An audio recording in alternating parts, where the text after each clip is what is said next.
What's up, Bill? Okay. All right, everybody, we're back again to our, this is our, what do we call our second inaugural podcast. Yeah. Hope you're having a good day. This is, what is this? Today is Washington President's Day. It's also Monday. Also Monday. Also Monday. And we got a lot to talk about, and a lot to talk about real estate. We're talking about the market. We're talking about all kinds of good stuff. And you know what? What? Oh, we're not going to do it today. What? Pretty soon we're going to have call-in. Oh, yeah, we can't do that. You see, we could put a sign back there and have our little neon thing working. It's funny because I already ordered that. You did? Yeah. All right, cool. So what we want to talk about today, we also want to remind everybody from last time that we talked about what we want to do here, I guess, is to be, this is a no filter. So Right. We're going to talk to you without giving you any of the fluff and helping you with your business and making sure that you have what it takes to survive. You know, and I won't mention the company. Okay. So I saw that everybody's talking about handling the shift and going in strong and all this kind of stuff, but they forget that for you to handle the shift, you really need to have the skills, don't you think? Oh, yeah, absolutely. And you know, I was making fun the other day on a reel about real estate. You and do that a lot. I do that a lot. About real estate. And it had this guy walk into a meeting and was like, going to another meeting to talk about my sphere of influence again. Like, you know, just ridiculous because it's the same thing all the time. But, you know, you go in, you're told to contact your sphere of influence. You're told where to do it, but you're never told how. Like, You're not told the script. You're not coached the script. And so then people fail. And then there's no accountability on top of it. Yeah. So between not scheduling it for yourself, not doing it, you also don't have anyone telling you or helping you with the script or coaching you over top of the script or listening to you. Your brokers aren't going out there and listening to you make your calls. Some mentors do, but then, you know, that lasts for like a hot second. Yeah. And it's a sad thing. And okay, no filter, right, guys? Right, so no filter. and if you have questions, you know, bring them on in, and we'll try to help you out as much as we can. I'm pulling it up here. So good. So if training in real estate was that good, the average agent would not be selling 6 to 7 transactions a year. Okay. On average. So that means something's wrong. It's almost like again, no filter, the educational system in America. So what we need to do is figure out how can you get better at this? You know, what do we got to do to get you better? And that's what we want to talk about in No Filter is how to get you better quick and answer your questions, and let's cut through the bull that's going on, because you could be motivated. Oops. Okay. If you need something, something that we're talking about, please email or just right here in Tomasina's link, just tell us, hey, please send us this that you talked about. The Doing the 5 worksheet we talked about last week. Yeah. That's to keep you disciplined on activities. As Tomasina said, without having someone on top of you telling you that you got to do this every day, you got to do this every week, this is an actual blueprint for what you got to do every day. Yeah. Yeah. And you're the type of person that you're there to help them and try to do this. But I think that how can we get better at discipline? How can we get better at accountability when there's no one there to keep you accountable? Some of the coaches just want to be friends. Yeah. And they don't want to ruffle feathers. And you know, me personally, I want someone to ruffle my feathers. I want someone to correct me. I want someone to make my scripts better. And I don't do that to you. You do it all the time. Sorry. Non-stop. I'll do it like the kids do. Sorry. Yeah. Non-stop you do that. Which I love. I love you running out of a meeting and putting a book 2 inches from my face telling me that I need to read this and not letting it out of my face until I take a picture of it, and that you have actually solidified that I've ordered it, and then followed up and asked me how I liked the first chapter within 48 hours. So I do love that about you, and I know it's going to happen with you. The same as, you know, one of the things that Bill and I tell each other is that we can hear you through doors. Like, we can hear you in our own podcast or our own coaching through the doors. So when Bill and I are both coaching at the same time, we always make sure we have to be on separate ends of the building, because we can filter in through a very thick closed door. I'm Italian, he's Puerto Rican, and that's not good. It's it, not it good. just That's goes my real wife. loud. Not good. Is that a fair housing violation? But anyway, Probably was. so I wanted to talk to you guys today about how to have breakthroughs. You're going to hear changes in the market. Yes, some markets are good right now. I have clients all over the country. You're seeing a wave of, or a little bit of a window of time. And I do believe it's a window. So then how do we stay consistent? You guys got to be ready for what is coming. And if, let's just say it doesn't come, you still got to be ready. You're still ready, and you still win. Ready. You still got to win. be ready. Yeah, so I'm going to bring out a couple of things. I'd like you to comment on them as I bring them out. Let's go to the secrets on how to have a breakthrough in your business. I talked to this about this to my clients last week, but I want to bring it up. So here's one of the don'ts. Accommodating clients, prospects, and breaking your schedule. When you don't have a set schedule and you tell someone that you are always available for them, they do not respect you, right? That's exactly right. That's exactly They don't right. respect you. So what ends up happening is you break your own rules. So you have no regard to the long-term impact that this has for your business. When you get into a market that's changing like this, your schedule needs to be impeccable. And I don't know where you are in the country. And you know what? It'd be great if you can just tell me as you see this live or record it later where you are in the country. And on a scale of 1 to 10, on keeping your schedule every day, just put a number down to say schedule 6, schedule 2, schedule 10. That's great. But you build, I wrote down here that you build someone else's future instead of yours. Yeah. Yeah, that's kind of tough, right? When you don't regard your schedule, you're building someone else's future. But Bill, aren't we supposed to be available for all your clients? Yeah, absolutely. But you can build their future and your future at the same time as long as you keep the schedule and put them in it. We're not saying don't talk to them, don't listen to them, don't respond to them. We're just saying that you are being you're being torn in two different directions at two different times, and you're never even going to be able to get one thing done. Right. So you have to stick to your own schedule. There's a reason that it works. Yep. There's a reason that it's called a schedule. And we have the best one to give you. We have it written out. We can give it to you if you want it. Just, go into the comments. We talked about it last week. But if you don't keep it, then it's a waste of everybody's time. It's a waste of our time sitting here telling you. It's a waste of our time to follow up with you. It's a waste of your time to even half try it. Mm-hmm. And, here's the hardest part you have to think about. And I understand that you want to help people get it.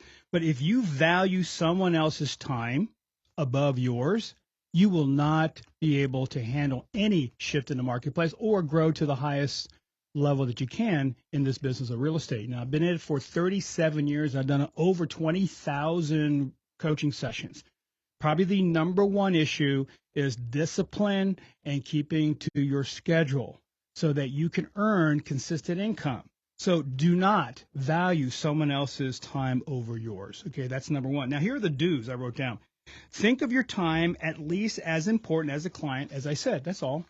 Okay, so if you have a set schedule for lead generation, set schedule for follow-up, set schedule for appointments, put people in the right time slot. And don't be afraid to go, hey, Bob, hey, I'm so excited about meeting with you tomorrow in the afternoon, but I just happen to have an appointment between 1 and 2. How is 3 o'clock? Or I have an appointment in the morning between 9 and 10. How about 11:30? Take them and move them. People are more acceptable to that than you are. Yeah, people are a lot more flexible than what you think. The problem is that agents, even with their clients, after they get them and go in, they are not in control of the situation. And the ones that are in control of the situation, Bill, have the client upset because they haven't been able to convince the client that they're also in control. Yep. So it's a two-sided game. You're either too dominant or you're too soft in most situations. But you can't let the client rule and run over you. That is your business. You would not, if you had a coffee shop, open the coffee shop up at midnight for one client who wanted some coffee. You're home and you're in bed. Right. So, okay, let's take this is good. Let's take the coffee shop analogy for a second. Yeah. And let's just say, watch this. Let's just say you close at 9 o'clock at night, and all of a sudden there was a flood in the room in the back where you have to clean everything, and water's all over the place. Okay. Yeah. And would you take care of it then, or would you just go, you know what? We open up at 8. I'll just do it in the morning. What would be the best scenario to do? Immediate, right? So here's a don't. You think you can get everything done if you work fast enough and long enough or hard enough. So the fallacy is that in the morning you go, I can get it done in the morning, but you actually believe that you predict everything that's going on. So you cannot prospect more when you're behind. You cannot work till midnight because you don't get your paperwork done. All of that, to me, is obnoxious behavior, and it's not, back to no filter, it's not the way to run a business. No, it's not. You guys that are staying up at 11:30 at night doing paperwork is because you have no set time to do paperwork every day. And you should have on your schedule set time to do paperwork every single day, even if you don't have any clients, because it's still paperwork that you can do, and a slot on your schedule that if it doesn't happen for some reason, which would be the reason of you being ahead, then you can add in more prospecting if needed during that time. But you should always have the schedule and stick to it. What you stick to now, if you do it correctly, you're going to stick to in 20 years, believe it or not. It may adjust a little bit more here or there as to what you're doing as far as calling $100,000 client as opposed to a $550,000 client, but it's still going to be the same schedule of doing the same thing. We've all had our situations. I started, unfortunately, getting back into the game years ago, had a divorce, had 2 kids. Kids were little. I now have to, my coach tells me at the time, some of you know him, very famous guy who's the grandfather of coaching in real estate. And Mike goes, Bill, you need to make 100 contacts a day, and you got to do it for 3 hours a day. When you have no money, and this guy who knows more than you says something, I just listen. I'm probably the best person to coach because I listen to everybody. So here is a study that just happened. Look at the study. The average professional has almost 40 hours of unfinished work. The average professional has almost 40 hours of unfinished work. Is that per month, per week? Just in general. It's a rolling you thing. Have 40 hours just sitting on a piece of paper in your head somewhere. False belief that you will always catch up and get it done. Such a false belief. I tell myself that every day, and it is a very false belief. I set myself up for failure at the end of the day, every single day. Okay, so if you have, so if you believe that you're going to get more business in this market shift, behaving the same way, please understand that this is your brain lying to you. This is not the truth, because your brain loves complacency. And this is why I'm so concerned about people that get bought into this what I call the Tony Robbins light stuff that's going on, because it's really a more serious issue. Now, could you change? Yeah. I mean, you can change for sure. But you have to know what to change into. You have to have the ability to adapt to what's getting ready to come. Yeah. And the good news here is that you can do it today. You don't have to wait till tomorrow, which procrastination says. I love when I ask my client, I go, okay, so when do you want to start? You were preaching there for a minute. I was getting ready to have people come up to the altar. No! Can I do something? No, I don't know, but it sounds so cool. Okay, so, all right, so watch. The way you fix this is just strategic planning. You know the problem with strategic planning, Bill? Uh-oh. No one ever does it. Yeah, okay. No one ever does it. So if you don't have, and I'm sincere, if you don't know me, you will learn to understand that I'm transparent, but I'm also sincere. Mm-hmm. Whenever I speak, I try not to That's true. jumble words and make sure they're not of anything of truthful or that I can't fulfill a promise. So the one thing that I do is I do take calls. I will meet with you. I will help coach you. I have plenty of agents that I coach that are not even in my office. Mm-hmm. I will help coach you, and I will help you strategically plan, because people just don't do it. And then when they do go to do it, they don't know how to apply it to real estate. Mm-hmm, that's right. I feel like Diamond and Silk. Mm-hmm, that's right. You got that right. So, yeah. Is it funny? We met a long time ago. Mm-hmm. A long time ago. She was with another company, and I was brought in to coach the company, and we got along really good because we think very similar. Yep. She's, as much as she coaches her people, she's also very, very coachable. As much as I coach people, I'm very, very coachable, and I love that, because that's the sign of a pro. Okay. The lie that we tell ourselves is that we're going to get it done. I'll get to it later and I can get it done. Mm-hmm. So your future is the one you create right now. Think about this. The future is the one you create right now. So if you want to change right now, not to toot my horn, but I wanted to be an instructor in some other field just to get certified, right, nationally. So I paid the money, took the class, took me all day Saturday, all day Sunday, half a day Friday, done. By the end of the weekend, I'm done. I'm now certified nationally. So, but I don't like procrastination. See, breakthroughs require a profound change in the way that you work before it shows up in your results. And that's the reason why we get all frustrated, because we want it fixed right away and it doesn't happen. And what happens? Well, then you just keep pushing it back and pushing it Yep. back and pushing it back, and it keeps getting scooped underneath the rug. The problem when you scoop things underneath the rug and you never bring them out or clean them is that you're going to trip over it. Sooner or later, you're going to trip over it. Or like when the client goes, you know what? Or when a loan officer goes, no, don't worry about it, Bill. Everything's going to be fine. The kiss of death. It is the kiss of death. Don't worry. We have it under control. We just found out that he had a bankruptcy, but we can fix it. Why did we know about that in the beginning? And guess who they blame? You. They blame me. They blame the agents for everything that goes wrong in this thing. So if you want a high level of, or let's say more income, higher level client, you've got to demonstrate that to them. You might have to say no to someone because it's the wrong client. You may have to say no to someone right now at that time slot, but can we move to another time slot? I want you to get tougher. Yeah. And I want you to respect yourself in the business that you're getting ready to build. You cannot keep going if you are drained. And if you're getting drained in the areas that are double draining, such as trying to be something that you're not, or trying to overcome something without any guidance, it's a lot easier to, you're going to be exhausted for sure in real estate, but it's a lot easier to be exhausted in the areas where you know you're gaining because you're doing it correctly, and at least the juice is worth the squeeze at that point. Hold on, let me go back on that. Because if the juice is worth the squeeze, then it's okay to put the effort in order to get the reward. But if you are really loving his buns. I do. But if the juice isn't worth the squeeze, then you just don't keep going back for it, right? You have to know how, though. And you know, we gave you some scripts last week. One of the ones was the mind-changing one where we talked about that. But we also want to talk about whenever you actually get to go to the house too, right? And what happens whenever you go in there in order to secure the listing. So I had a conversation. I don't think I told you this. So she's probably watching. But anyway, we had a conversation, and it was about a script for the open house. Okay. And the challenge with the scripts that are out there today is it sounds so salesy that people go into a fight or flight syndrome. They go into a defensive posture. So if you cannot sound salesy, if you can sound like a consultant.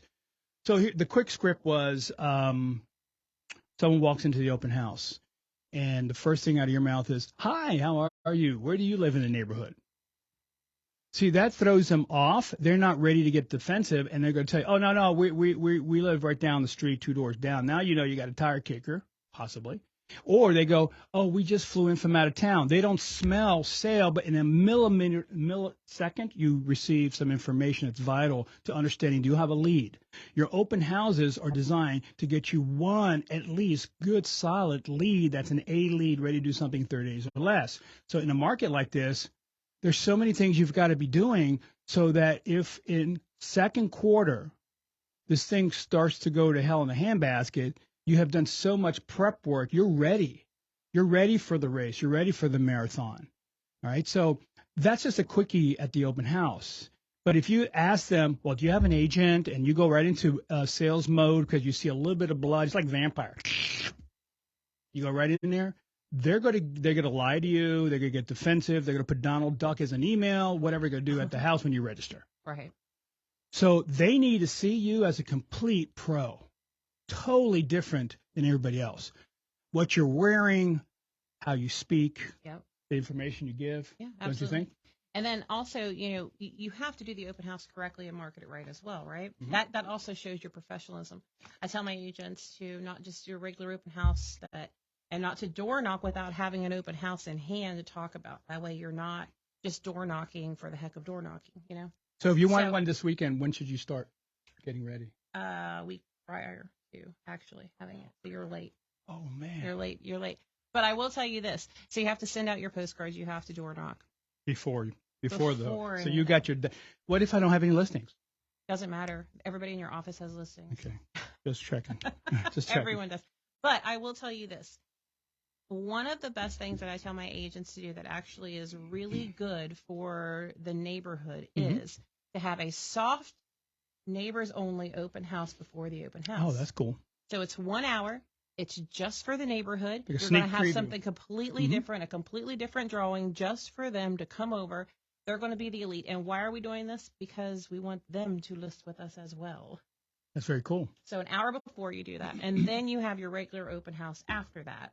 But it is a way that neighbors can kind of come over together, the people in the neighborhood can, and you're going to advertise that when you're door knocking and when you're going to put your mailers out to them, you're going to say that it is an exclusive open house just for the neighbors to come over. Very impressive. The other thing that I tell agents to do, well, they're also my clients, but agents, is that you should have 2 parties when you're done.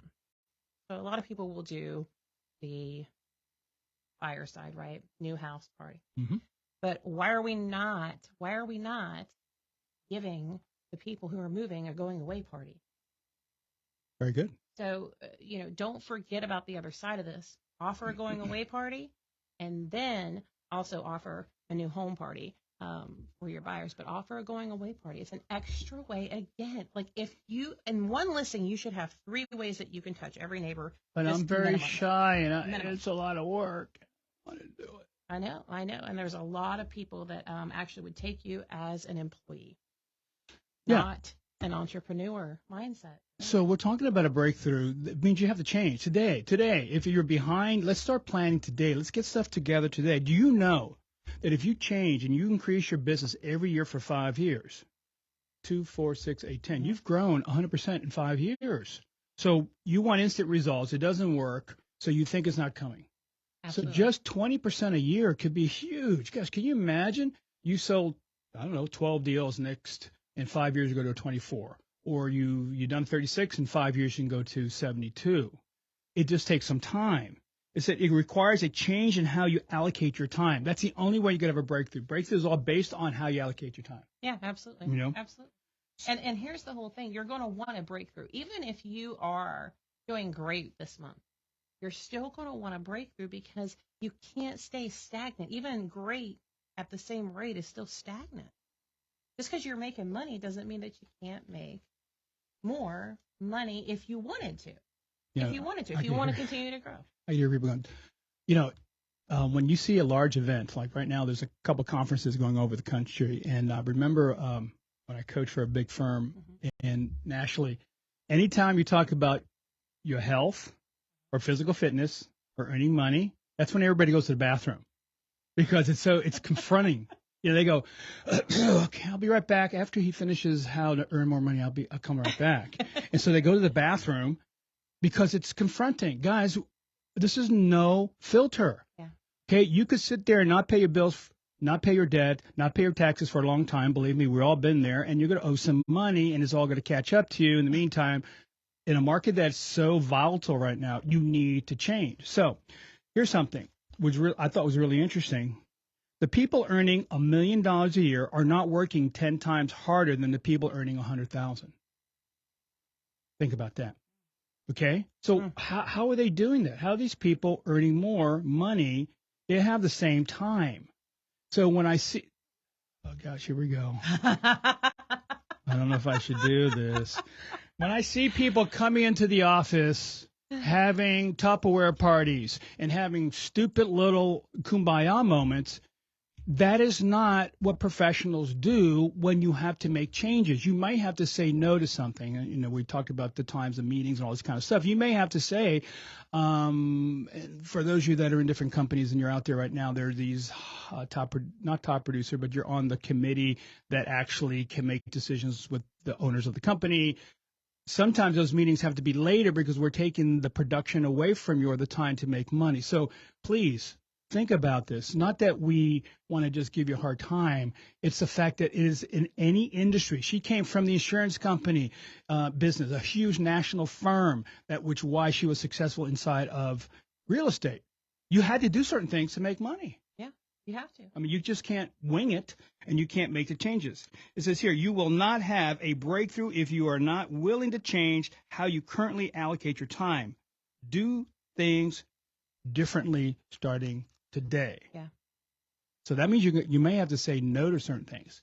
Because by saying yes to some things, you're saying no to others.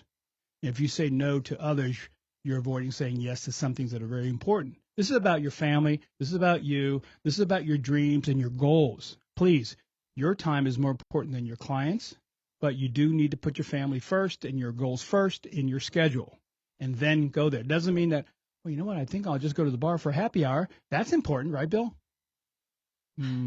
Well, after work maybe, but during the day, not a good idea. It is important to have downtime, Mm-hmm. but the goal is for you to always have more downtime. Like the goal is to be sitting on the beach, right? Mm-hmm. With your toes in the sand Mm-hmm.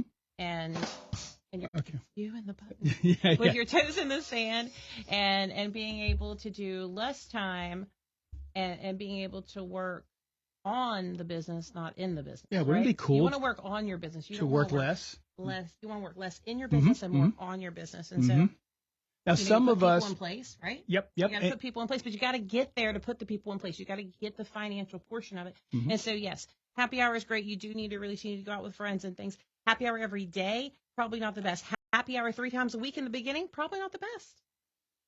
Yeah, probably not the best. Not the best. Every day you should definitely meditate, take time for yourself, relax, be with your family, but consistently doing things that are even more and more draining and less money producing activities is just not great unless it's for your well-being. Like I said, every day I get up early and and my calendar is so set with everything that I do. I even have time in there to just kind of wing it, but my calendar is so set. The other day my husband said we have to get a new dental insurance. I need your calendar again. I've lost the link, but he's because I use Calendly, so he see it because he's got to schedule these dental appointments for us to interview. Honey, can I meet with you later on? I got to talk about dental. Oh my gosh, insurance. yeah. So I had to send him my calendar, which was hilarious. But I mean, it is set, and everybody knows not to veer from it, and it does make life easier. It's less stress, and you're going to gain more time by doing it. I promise. Yeah, it's so interesting. Some of us have to stop doing low payoff activities, and someone says, okay, so when do you start doing that and getting a VA or getting an executive assistant? As soon as possible, because you could pay them when you have production. You're not getting someone on salary. You have to give them a W-2 right off the bat. But instantly, when you get a transaction coordinator, pay them whatever per the transaction, and take that off. This is called finding the who. So marketing, VAs for, we talk about what we're doing, but VAs for helping you to do whatever, do it immediately. Stop doing low payoff activities. Your highest income always is going to be when you're lead generating, when you are closing a deal, meaning signing the contract closing, when you're lead follow-up. All those are high priority situations. And unfortunately, in the old days, when this is really prior to me, you had a neighborhood real estate agent. He knew everybody, remember? And everybody knew him, and all the business just flowed. I remember someone telling me that, in 3 years, people will be calling you up. I'm still waiting. I've been in for 37 years, and no one just calls you up to make the kind of money you want to make. Isn't it kind of weird? Not that kind of money, no. Yeah. And everybody should have a high expectation of themselves, too.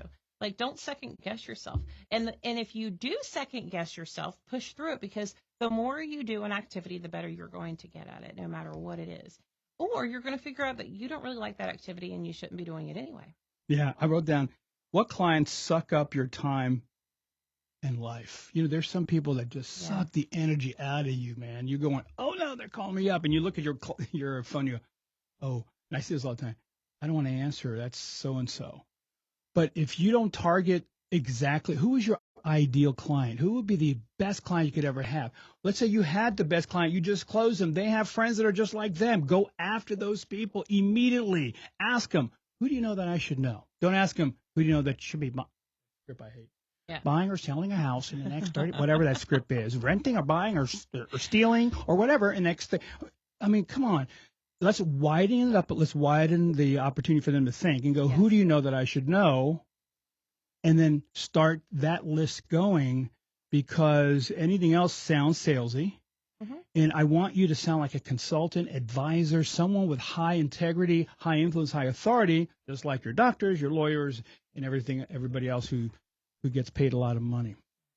I do think that, again, even if you don't have a coach, even if you don't have a broker who is coaching you or a mentor, partner up with somebody just for the accountability, just to have another person keeping you accountable, and hopefully you'll keep them accountable. You don't have to pay for this. You just have to get someone to do it.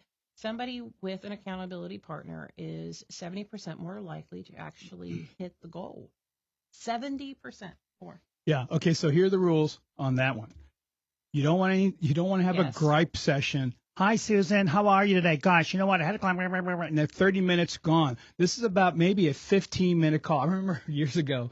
So I was managing in Winter Park, Florida, and I had an accountability partner, and her name was Renata. She was from Germany, and we said, okay, we're going to call each other up at 6 in the morning. Get ready. Okay. So this is Renata. Bill, how are you this morning? Good morning. Have a great day. And I'm like half You asleep. sounded more like you were from Yeah, Transylvania. I don't know. than- What? Blah, blah. Good morning. So anyway, that's what she sounded like. So I woke up, and then it was my turn the following week. But Right. here's 3 questions you need to ask. 3 questions to yourself, to your accountability partner. You could role play for 15 minutes each person, and just tell your goals. Here's what I want to do today. And at the end of the day, call each other back up. How did you do? Those are good people. These are people that really care about you. If they critique you, and you got to critique them, the harder you critique them, the more they critique you, Yes. and then we're moving forward. But if Yeah. you go, you were great, Tomasina, you were just so good how you did that.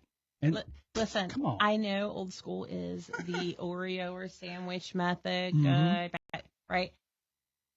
Everybody knows that. Everyone knows that. Just remember back like 20 years ago when all the counselors said, whenever you would go to a counseling session or anywhere, they would say, now you're supposed to look at the other person and say, what I heard you say was, well, guess what? All of the counselors Right. use the same script so much that the world now has a trigger point for whenever somebody says, what I heard you say, because it's condescending. Yeah. It's awful because you already know. Everyone's already heard it. Everybody's already watched the live TV shows. Every counselor said it 20 years ago Yeah. for like 5 years.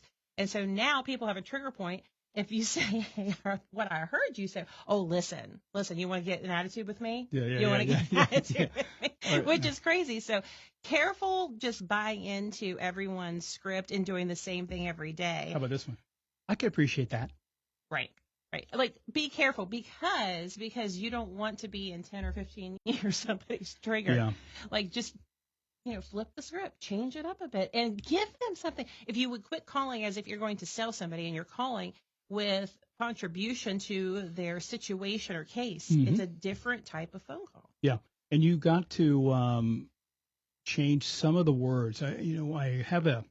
And make sure your coach is telling you this. And even if it's your friend who's Mhm. your accountability partner, like he said, it can't just be someone's like, you did a great job, Billy. You're just great. Great job, Billy. I just love everything you just did. Next time, Billy, because there's nothing you did wrong. You didn't do Everything's it. It's the great. calls were bad. Thank you. You did fine. I mean, if I was on the other end, I would have listened with Yep. you. Mm-hmm. Yeah. I knew that. Now you say, listen, you haven't stopped yet, so you're going to have to keep going, right? Yeah. Because I need more to critique you when no one's even answered the phone.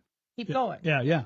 Hey, Keep going. you're talking too fast. You're talking too slow. So 3 questions after that person gets done. Mm-hmm. What did I do right? Is your question you ask them. What did I Yep. do right? What do I have to stop doing? And what do you think I need to change? 3. That's all it is. 3 questions. Let's go back. Hey, what did I do right? Well, what do you think I need to stop doing? Well, I would probably pause more, not talk so fast. Hey, what do you think I need to change or add? And then that's it. And then you do the same. Please have the expectation that they're going to say something like, if you want yourself to be disappointed if they don't say anything. If I don't get anything negative back, I get disappointed. I'm like, Bill, I don't like, what are you talking about? And then usually Bill will keep going until there is a negative thing. And I'm not saying that you have to bash somebody. I'm just saying that there has to be a way to improve, or you're wasting your time. You're just talking to somebody for the heck of talking to them. There has to be constructive criticism that's going on. This is a coaching session, even though neither one of you are coaches. It's still a coaching session that you have written down in your book. It's so funny. Or calendar, sorry. I'm training with some special operations people and things like that, and they don't mince words. All right. So it's, if you, They don't have time. this is a life change. This is a life or death situation they're training you on. So they're not going to go, can we do that again, Bill? And can you? No, it's, they're laying you out. They're trying to stress you out so you can understand how to handle stress. And I think that at times we really need to get better. The lack of accountability in this business is huge. The lack of telling people the truth about their skill is just runs rampant. It's easy to celebrate. Yes, everybody needs to have a good time and celebrate. No problem with that. But if you're not working hard, it's not that the business is not out there. The business is. You're giving up people in your neighborhood to someone else. You're allowing someone to take your clients away. I remember going to a conference, and the statistic was that 70% of the time the clients want to go back to the same agent, but only 10% do, because there's a lack of follow-up. Now, some of you are very good at follow-up and lousy at finding new business. Some of you are good at finding new business and lousy at following up on yours. That's okay. Let's just put it all together right now. We're in the second month of the first quarter. We're getting down to, believe it or not, we're getting down to the end. I know. It's so fast how things go. I know. And now the mistake that we're going to make is that, wow, things are getting better. We're getting double, triple contracts, and we're getting multiple offers, and all that stuff is happening. That is a false sense of security. You've got to know that this thing is going to change. They're talking about another rate increase in March, and it may even be higher because this thing hasn't leveled out the way they'd like to see it. So what are you going to do? You're going to wait till that. And real estate people tend to wait till the last minute to change, which is sad. Right. It's really sad. Yeah, well, they wait till it's too late. Mm-hmm. It's not even last minute. Most of it is too late, because by the time you realize it's happening, it's already too late. You should be up to date on your market, period, and yourself. Either Wow. one. The lack of discipline is really huge. And, I think I wasn't that smart. I was that broke, which puts me into discipline. But look at, there's a book I'm reading. I said it last time, Discipline. Yeah. Oh, got the name. Here, we'll put the link in. Yeah, do you got the link? Discipline is something else. By Ryan. He doesn't look back at the first page after he starts reading. Yeah. Now he's deep in with his watch highlighter and Yeah. So stop being a slave to your business. Pull yourself out of the ignorance of dependency. Pull yourself out of the ignorance of dependency. Wow. Okay. You must be the boss. It's an addiction that you sometimes don't see. So what's really interesting is that I think, and at one time I was on the board of directors of a recovery ministry that a friend of mine was running, and I started to see addiction. I mean, when you're addicted to drugs, addicted to alcohol, it's kind of obvious. But if you're addicted to lack of time management, if you're addicted to not getting up earlier, it's not so obvious, so we don't see it, so we don't think we're addicted. Right. And so we are addicted to patterns that are causing us not to achieve the goals that we want. It's on the corner. But 1 second. What are we doing? Nothing. I was just having him. Okay, cool. So what I suggest, what counts is what you are going to do about it today, now. Okay, that's what's going to be what's important. And today doesn't mean, hey, I get up, I just don't feel like doing it today in the morning, even though it's on my calendar. I'm going to do it this evening. Mm-hmm. Do it at a different time. If you start pushing and jumbling things around, you're still not organized. You're still not organized. You have to stick to the regimented schedule. There are some days that you have to jumble things around, but don't do it every week. It's just not going to work. Yeah. You have to stick to the schedule, and I promise you'll have more time if you stick to the schedule. And again, what schedule? We gave it to you last week. We'll give it to you this week. Just comment below, and I'll send it to you. But you definitely have to stick to the schedule. And the sample schedule we give can be moved around. We're just telling you, for an average salesperson in the top 20%, that average in the top 20%, the average of them, this is the schedule that actually got them there. So let's go back again. Maybe we should give it real quick, and then I can send it to you also. So what are we saying? Okay, here's where I lose everybody. 8 o'clock in the office. Okay, 8 to 9. Like you get there. Yeah, sometime in that time. Yes. But Bill, I'm in rapid eye movement. Just get yourself out of bed, please. Start working out, drink more water, whatever. Anyway, 8 o'clock in the morning.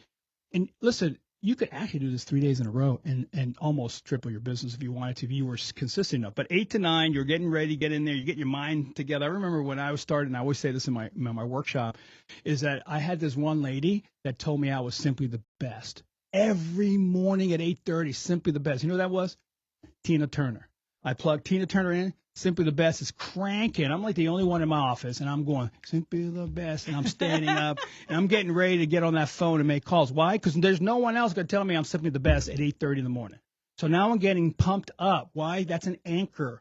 Music is an anchor to the behavior that you want. So there's it's called, they call it anchoring. So it may be that you go like this, yes, or you listen to a music, whatever it may be, will anchor that behavior, right? And then you start on the phones at 9 o'clock. Yep. But there's no one home at 9 o'clock. There's no one home anytime anymore. So just call till you talk to someone. Call your center of influence. Call people you know. Call your parents. I don't know who it is, but just make sure you call and find leads. That goes on for 3 hours. Not 1, not 2, 3 in the morning. Why? You have more energy, as we said last week, in the morning. Then take a break. Some of you you do need to take a break, let's say for an hour or so, or half an hour. Depending, if you can do a half hour and take a break, great. If you need to do an hour, take a break. But at least once every hour you should take a break. And then every day, and then you start back. Go to lunch, and then you go back at 1 o'clock. Yep. Maybe 1 to 1:30, you're doing lead follow-up. Cool. And then at 2 o'clock, you're getting ready for your appointments. Yep. And then, but what if I have an appointment in the morning? Well, if that appointment is ready to do something in 30 days, go for it. But if they want to do something next year, 5 months from now, put them in the afternoon. Just put them in the afternoon, no doubt about it. And then from about, let's say, 3 o'clock to 6 or 7, you're on appointments. Yeah, 2 to 6 is fine. Usually. Whatever you want. I mean, and use common sense. You're going to make kids have to go to the doctor, husbands and wives have something going on. So just use common sense. But think about this, and I know, look at me, you guys out there. If you did this every day for 5 days, what would happen to your business? Well, it's not going to decrease. No. I'll tell you that. No, it won't. It's not going to decrease, Things will change. Yeah. Things will change. All right, we're at time. So, okay. All right, guys, we will see you all next week, same time, same place, 10 a.m. right here, live on Facebook. We also have podcasts, #NoFilter. Yeah. And email us. We got to tell them we have if you're in Virginia Beach, we got a workshop coming up in 2 weeks. We do. Yeah, and comment below and I'll get you the info. And it's good. We're going to spend the day on all of this stuff to get your business going. Yes, absolutely. No filter. No filter.